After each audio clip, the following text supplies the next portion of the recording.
All right, this is the third and final video of Utah Middle School Math Project 1.2D, looking at all the different solving outcomes when we're solving multi-step linear equations.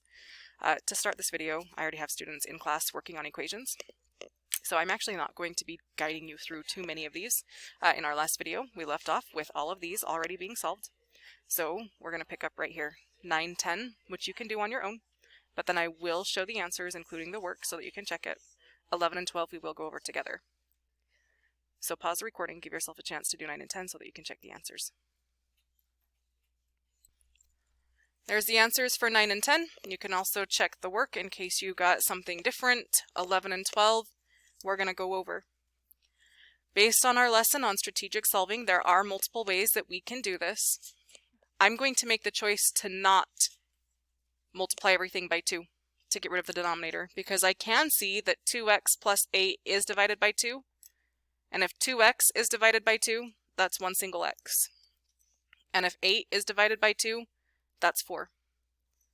So instead of undoing the division with multiplication, I'm just going to do that division.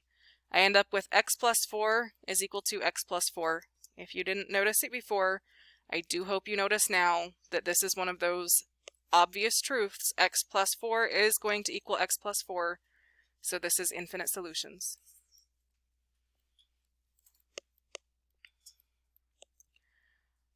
Again, I can be strategic and see that all of these have a denominator of 3, so I can multiply everything by 3. But I also, because I only have one step to simplify and only one step to simplify, actually no steps to simplify, I'm going to just take that step. 1/3 of x is 1/3 x. Minus 1/3 of 2 is 2/3.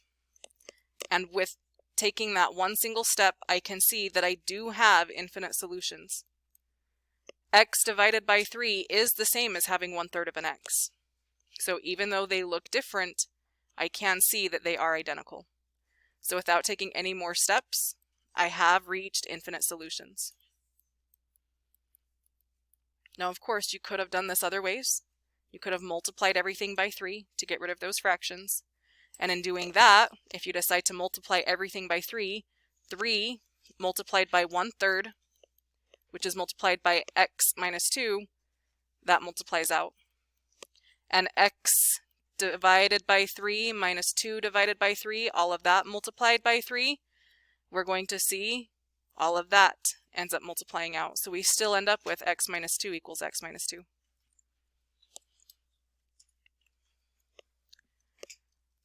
Again, this is something really important to recognize. There is a certain structure to these equations that, without me having to solve it completely, like I did here, I did not solve it completely, but I still saw that it was going to be infinite solutions. What is it about that structure that leads us to one solution, infinitely many solutions, or no solution? Please make a change here. They have incorrectly used this word. It is not the structure of an expression, but the structure of an equation. Please discuss. This is something that you guys did struggle with, especially with the warm-up, which we did off of the recording. What is it about the structure of an equation that tells us if it's going to be one solution, infinite solutions, or no solutions? Pause the recording as you think, and students in class talk about it. Ready, set, go. What do those equations look like with one solution versus infinite solutions versus no solution? What happens? What do you see in that structure? Sam?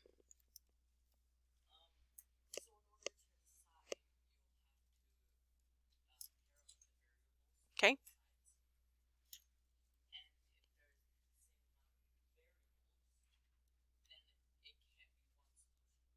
Okay, pause there for a second. Compare the number of variables on each side.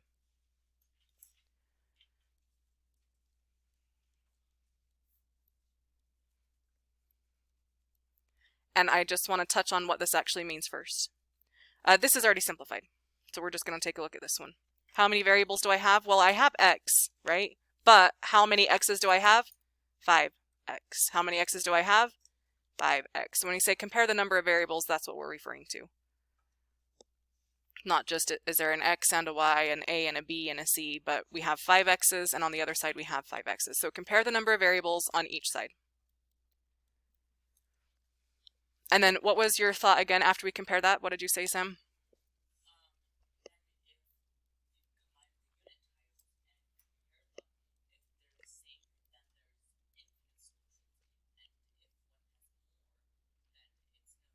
Okay, good.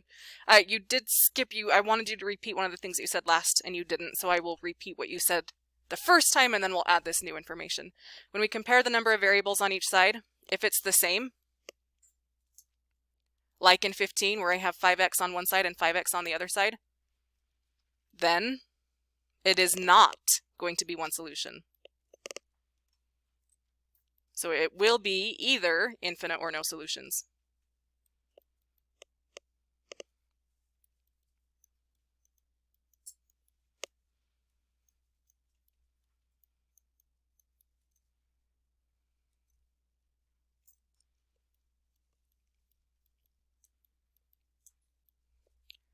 So if the same, then it will be either infinite or no solution. So that means if they're different, then it will be one solution. So let's take a look at 17. I have 5m, because this is already simplified and simplified. I have 5m here and 3m here. That's a different number of m's.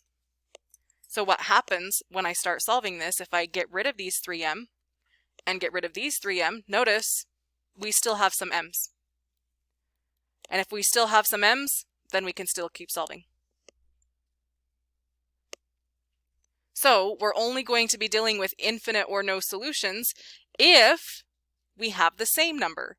Because if I have the same number, like here, and I try and zero out this 5x and balance it, notice what happens. It zeroes out everywhere.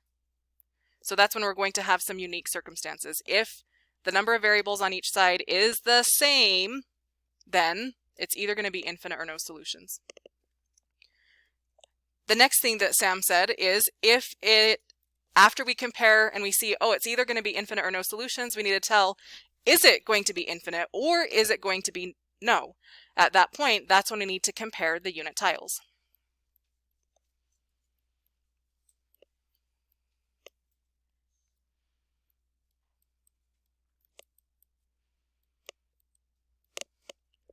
When we compare the number of unit tiles, again, we can kind of branch this off. We could create sort of a thinking map with all of that branching. And what we would see is, repeat that part. When we're comparing those unit tiles, Sam?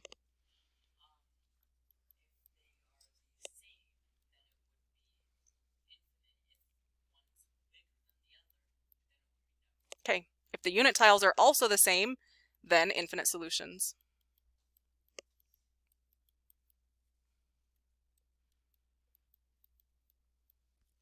If they are different, if the unit tiles are different, then it's no solution.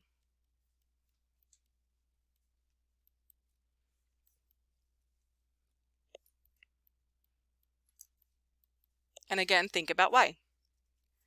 If they're different, then we're going to have a lie.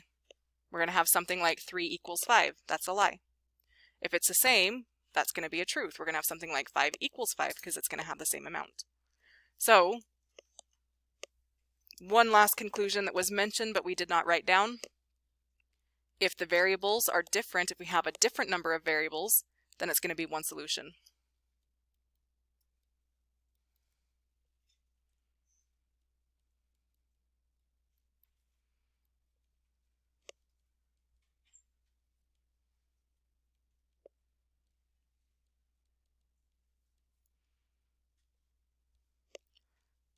That's important for this next set of problems, where we are not asking you to solve it completely. We want you to maybe make a couple of steps, simplify, because that's a key thing. What is it about the structure of the equation? We need to be simplified first, and then we can make these comparisons and come to these conclusions. So we're going to simplify, and then once it's simplified without doing anything else, we're going to use this up above to determine if it's one solution, infinite solutions, or no solution. If it's one solution, I don't even care what that solution is. I just want to know, is it one, none, or infinite? Looking at the first one, we can see the left-hand side is simplified, the right-hand side is not simplified. So our first step would be to simplify the right-hand side. 3 groups of 2a is going to be 6a, and we're subtracting 3 groups of 1. So I'm subtracting 3. And now when I compare that to the left-hand side, which was already simplified, I can see I have 6a right here, and I have 6a right here. That's the same amount. So it's either going to be infinite or one solution. Sorry, infinite or no solutions. So now we can compare the number of unit tiles. Here it's -3 unit tiles and -3 unit tiles. That's the same. And since it's the same, I can come to the conclusion that this is going to be infinite solutions.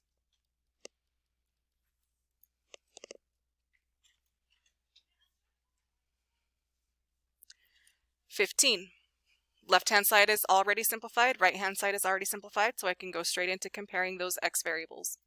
We have 5x here, and we have 5x here. So it's the same.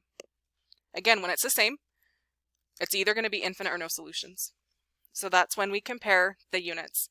Here I have -2 unit tiles, and I have no unit tiles here. So -2 on one side, 0 on the other side, that's a different number of unit tiles. That makes this one a no solution, because we're going to be left with a lie.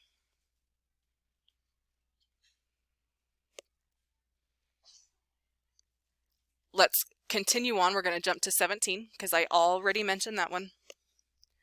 Compare the number of units. Sorry, compare the number of variables. We have 5 on one side and 3 on one side. That's different amounts of variables, so that means one solution. I don't need to solve it, but I will take that first step, just like I did earlier in the video. If they have different amounts, that means when I try and zero out the 3m, it's only going to zero out from one side. 5m minus 3m is still going to leave me with 2m, plus 2 is equal to -8. That's very solvable. So on the next set, I've done 3 of them for you. You need to do the next 6. You need to decide, is it one solution? We're going to be looking for different amounts of variables on each side. Is it infinite solution, meaning they have the same amounts of variables and the same amounts of unit tiles? Or is it no solution, where they have the same amounts of variables but different amounts of unit tiles? With your groups, finish up this problem set. We're going to go over the answers in about 3 minutes, and then we're going to finish up this lesson with the last set of problems. Pause the recording, give yourself a chance to do this. Ready, set, go. Number 16 is no solution. It's no solution because if I have 8x and I take away 2x, I'm left with 6x plus 4 equals 6x minus 1. I can see I have the same number of x tiles. Leaving a lie in the unit tiles, 4 is not going to be equal to -1. No solution. Number 18 is infinite solutions.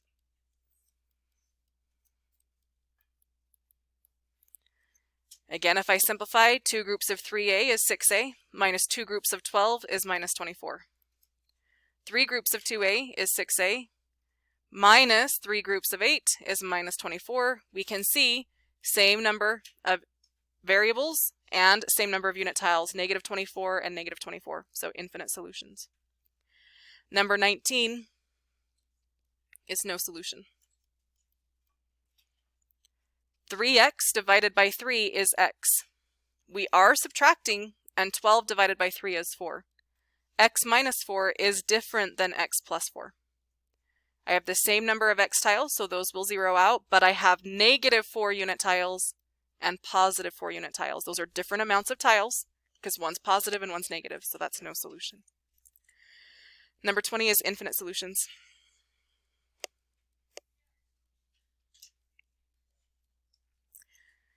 (2x) divided by 4 is 1/2 of an x. Plus 2 divided by 4 is 1/2. X divided by 2 is still 1/2 of an x. Plus 1 divided by 2 is still 1/2. Same number of x tiles, same number of units, make it infinite solutions. Number 21, you don't even need to find out what it is, but it is one solution. Because x plus 1/5 is already simplified. On this side, it's not x and then just the 1 is being divided by 5. This is x divided by 5, meaning 1/5 of an x. Plus 1 divided by 5 is plus 1/5.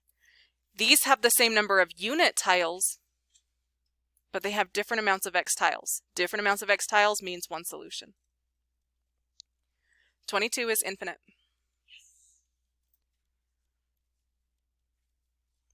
If I do this distribution, because the left-hand side is already simplified, 1/2 of an x is 1/2 of an x, also known as x divided by 2. Subtracting 1/2 of 8, 1/2 of 8 is 4. So x divided by 2 is the same as having 1/2 of an x. So we have the same number of x tiles and the same number of unit tiles, making it infinite solutions. For the next set of problems, 23 through 25, it's a lot like the warm-up, which again I skipped on the video. But we also did them here, where I had you create your own equation that would have the same type of solution. So 2 groups of x plus 4 is equal to 2x plus 6. That's a lie, because we're going to have the same number of x tiles. We're going to have different numbers of unit tiles. Where here, we had the same number of x tiles, just disguised, and the same number of unit tiles, just disguised, so that was infinite solutions. Now you are creating your own. So 4a minus 12, write 3 different expressions that would result in infinite solutions. 24, you're writing 3 different expressions that would result in having no solution. And 25, 3 different expressions that will all result in one solution. So again, half of the equation is built for you. It's like 4a minus 12 is equal to, you need to fill in this blank. What would it be equal to have infinite solutions? X plus 1, what would it need to be equal to have no solutions, and so on. We'll go over 26 in just a few. You need to work on these with your groups, 23 through 25, 26 we'll do together. Pause the recording, ready, set, go. Raise your hand to tell me what could go in this blank spot to have it be infinite solutions. Brock.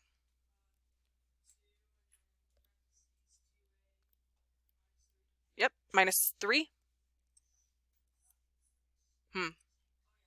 It would have to be 6 because 2 groups of 2a is 4a, that matches. 2 groups of 3 is only 6. That's going to give me no solution. So we need to make sure that when I multiply this out, it gives me that same minus 12. 2 groups of minus 6 is now going to be that minus 12. For the sake of time, I'm only going to choose one other one. I cannot tell whose hand that is. Daxton. Yeah, 4 groups of a minus 3. When I set that equal, 4 groups of a is 4a, 4 groups of minus 3 is minus 12. So that one is also going to be identical on each side after one simplifying step, so infinite solutions. X plus 1 is equal to, tell me something that you can put here to make it be no solution. No solution. Peyton. Sure, that's going to work. But if we just have one group, do we really have to have it in parentheses? We don't have to. It's fine. Makes the people think a little bit more. But yes, this is going to work because I have the same number of x tiles, different number of unit tiles. That's going to be no solution. One more example. Jaden.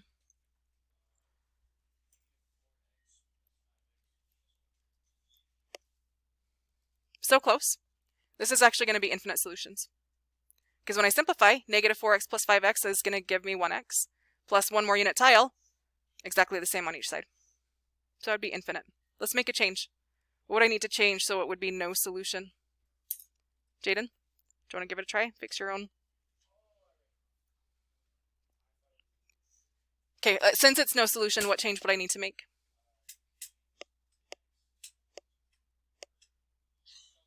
Yeah, we want to change the unit.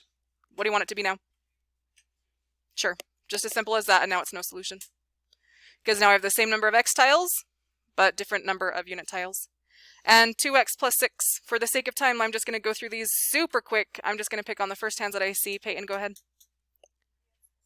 3x plus 1. We don't even know what the solution is, but I know that I have different number of x tiles on each side. So that is going to be one solution. Might not be a pretty solution, but it will be one single solution. One more. Yes, Gabe. Yep, again, I don't even know what that solution is. I don't care. I just know this side had 2x, this side has 5x, so it's going to have one single solution.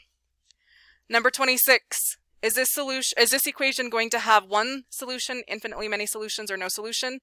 Quick discussion at your tables. I'm only going to give 30 seconds for that discussion. Ready, set, go. Keep the recording going.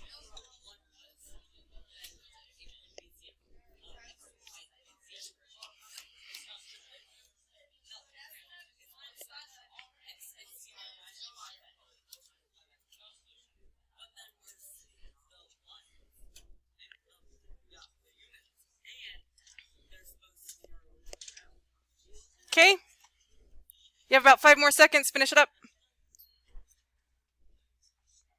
And now I want you to close your eyes. We're going to vote. Close your eyes. No peeking, no looking at how other people are voting. Eyes are closed. Your options are one solution, infinitely many solutions, or no solution. Eyes are closed. Raise your hand if you say it's one solution. Hands down. Raise your hand if you say it's infinitely many solutions. Hands down. Raise your hand if you say it's no solution. And there's everybody's hand, and you're all wrong.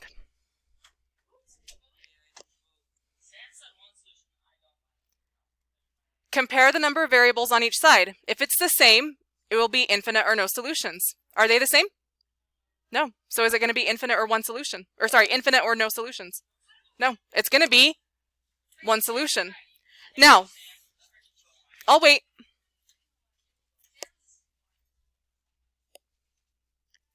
Why did you think it was no solution? Tell me your thoughts, because it was almost unanimous. One student who didn't participate, and one student who did get it correct. Seth, why did you think it was no solution?